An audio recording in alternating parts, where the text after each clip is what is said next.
Traders, today we're doing salt. Let's do our top down as usual. I'm going to do this versus the dollar, as obviously that's the best thing to chart any coin against. Dollar or euros, depending on what you get paid in. And we had some signals earlier in the year versus BTC. I'll show, but the monthly chart, not a lot of data. You can see that the monthly closing lows were here back in October 2017. So we have not taken that low closing out yet, which is meaningful. And if you were to take that low out, then you should expect the market to fall back to the low here from the ICO month, which is down around 30 cents. So I'm not making that call. I think we're close to a bottom. We've been buying and building a position here on salt. And but anyway, on the monthly level, that's the lows that matter. On a closing basis is the around the what this low closing bar was 264, called 265. And the intraday low here, which is the low support, is around 205. So there is support at 2, with the closing candle that matters at 265. When we go to the weekly chart, let me just annotate here a little bit and show you a couple swing lines I see right off the bat.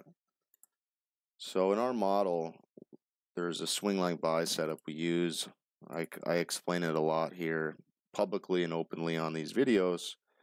But if you follow the prior candle's low here, you did not take out the prior candle's high until this move right here.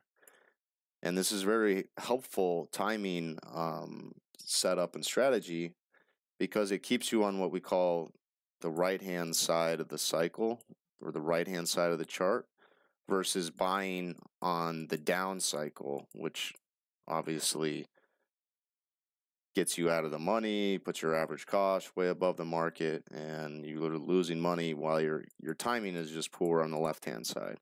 So when you follow a swing line, you're actually following the underlying lower time frame trend, and a simple way to do that is using this swing line concept. And you'll see here, if you bought that week, stop below the low or stop below the prior candle's low, I mean, you had a nice run. This would also happen to be 1, 2, 3, 4, 5, 6, 7, 8 count. I'm constantly talking about an 8.6 frequency. The global business cycle, the global economy is on an 8.6-year cycle. That frequency exists on all levels, and there's another great example of an 8.6 week swing. You actually had Bitcoin fall for 8.6 weeks into the low as well, just recently. All right, so that was the move up. You can track the candle lows there, just like you do on the upside. That was the break of that swing line.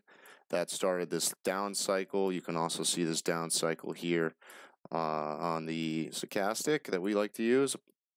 And again, here's your swing line. Following these prior candles highs, you basically try to take it out right there. It's really close, but you had no follow through. So we still haven't turned the corner on this cycle yet, but we're getting very close.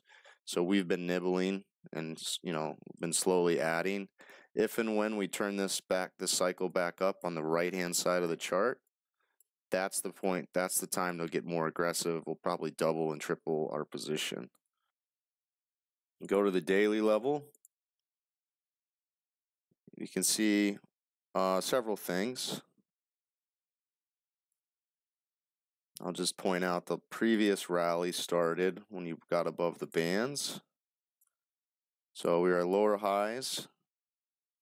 The bands were all negative, those green lines here. You started to get above it, and you based again kind of on a small flag. And then once we took out these highs, that was the start of this uptrend.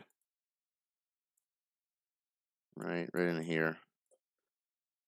You had a nice first initial move up, followed by a pretty orderly 3-day pullback, nice bottoming tails right at the bands where you tend to get higher lows. Moved to a new high, made another higher low. Here was a lower high, which just is what it is. Doesn't mean it's bearish, but it was the first sign that maybe the bulls were tired. You had a lower high. And then that was followed by a break of the bands here where we were. This was a prior higher low. This was a higher low. The market couldn't get above the 8 here, and then we eventually broke. And that set off this intermediate term downtrend that the market's been in. Nothing but lower highs ever since and lower lows. So this is the downtrend that the intermediate term has been experiencing. But again, the longer term cycle appears to be, we're looking for a low down around these levels here.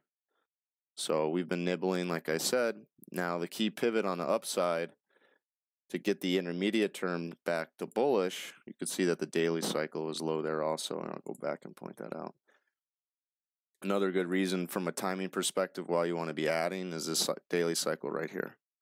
We nibbled here, probably could have taken some off into that move towards 6. That was a pretty good percentage move.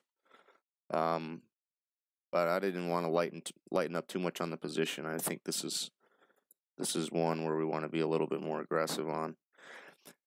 You know, I'll just say too, a little bit perspective, guys, on the fundamental side. I've talked to a lot of people, and just recently in Chicago as well, some very sophisticated investors, some VC type of money that are very smart in markets and understand business and investing. And in the space, they're under the impression that SALT is taking risk on these loans, and it appears that the marketplace thinks that. I've heard it from multiple people, and that's actually not the case. So they're acting more as a middleman, helping with collateralizing these loans, but they're not taking the risk as far as if BTC goes down and they're lending out versus BTC. If they were a typical issuer, yeah, there's some risk involved there. But they don't want that risk, that price risk, and they don't feel, which is true, that they can be competitive from a rates perspective if they're just the only lender. So they want to have multiple lenders all competing so people can get the best rates. That all makes sense. But I think the market in this last downtrend in BTC doesn't understand that, has been pricing in that there's more risk here with the company than I think there actually is. So anyway, we don't trade too much of that. I just thought that was some good color that I've been hearing on the road. There is a swing line here, guys, on the daily level it's developing. So I added here today. You can follow the prior swing line lows. We're taking out yesterday's highs. So this is another buy setup in the model. So we added again there. And again, I like the daily cycle is low. 4 hour, nothing but lower highs. But that doesn't, bottoming is a process. It's not one particular point. So what, again, you want to look for is we've had lower lows. Excuse me. What's going on here? Here's what we call technical market structure, lower highs. Now this was interesting. This is lower lows, lower lows, lower lows. Here we stopped making lower lows. We actually had higher lows. So that's always the first sign that maybe the market's trying to bottom. Same thing here. And then here we did have the intermediate term start to turn up with this higher high. So that started to move bullish, and you can see the band started to turn up in here. But again, we couldn't hold right here, and subsequently fell to new lows once again. So that's more of the weekly cycle still playing out. But there is some support in here, and there's some accumulation. I mean, that was a strong move off the bottom towards 3. And I think you should see buyers coming and stepping back in here in this same $3 to $4 range. And then on the upside, I'll definitely be taking some profits now from what we buy down here on a pop back towards 5.5, back towards the 200 here on the 4 hour. And then big picture, this is the pivot now. If you can get above 566, then there's room to run to 7, complete a pie cycle here as this pie line comes in towards 7. And or make a move all the way to $8 or $9, maybe even back to 10, big picture. So I think that's kind of what our thinking is it's a triple from here. The risk is clearly that $2 level I showed on the monthly, intra-monthly low, and on a closing basis, 266. You can also watch this low, obviously, which was where Bitcoin bottomed, that same low. So anyway, guys, hope that helps. And for those that are interested in this and following these types of calls and our plays, go to jenkinsrm.com. Click over on our chat. You can come into the room, find me, Jason Jenkins, chat with ask any questions in there. It's free to come in. And or we have a services tab there at jenkinsrm.com. Sign up for the real-time alerts. I have a trading model. I teach my whole institutional model. And then also we do a lot of group coaching. So I have traders all over the world that I've trained. I've trained hundreds of traders over my career, and I've taken a lot of guys that didn't know the business, didn't know how to trade. Some of them were good traders for many years that struggled, and now are all independent, making six figures, some of them high six figures. They're free. They don't have to go to jobs. They trade for a living. So that's what we do. And obviously we're doing that in the crypto space, and we trade a lot of other markets, Forex, futures.